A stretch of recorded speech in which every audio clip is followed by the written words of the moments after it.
Vous pouvez dire où on se trouve ici?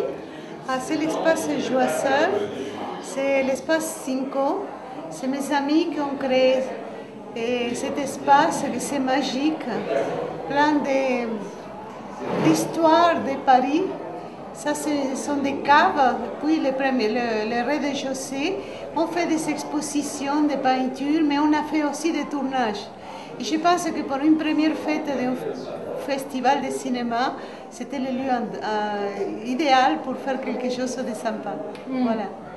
Donc, vous pouvez dire comment vous avez créé ce projet? Ah, ce projet, il date déjà de plusieurs années. C'était un désir de mettre en relief à Paris que c'est la cune de l'art cinématographique européen, de faire naître un premier festival de cinéma latino-américain à l'époque, en unissant tous les pays d'Amérique latine. Puis ça a été fait en 2005, 2006. Et puis en 2007, il y a eu des rencontres, comme toujours dans ce métier. C'est fait des rencontres, ça fonctionne comme ça. Et puis je me suis dit, pourquoi pas les Gaumont Champs-Élysées? Parce que quand même, je voulais rester au champ. J'avais eu une petite société de production à l'époque, en 90. Vous êtes productrice à la base? Oui.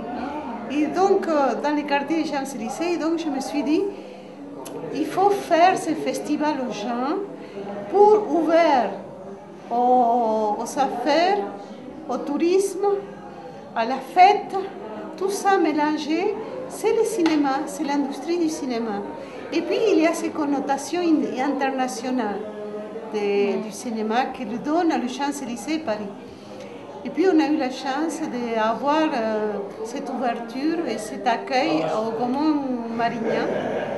Et donc c'est pourquoi 2007, on n'a pas fait de festival, on a mis en place des avant-premières.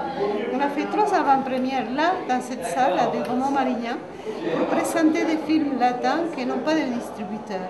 Et c'est comme ça qu'on a préparé la venue de ce nouveau festival qui maintenant c'est Amérique latine et Europe latine, unis. Donc, troisième festival de cinéma latin de Paris. Notre ambition, c'est de grandir dans le temps et plus tard peut-être sûrement avoir un marché du film et de la vidéo et pouvoir comme ça travailler dans la présentation des films mais aussi aider la coproduction et la distribution que c'est essentiel pour notre industrie. Et quels sont vos critères pour choisir les films? Ah, c'est du bon cinéma. Du bon cinéma.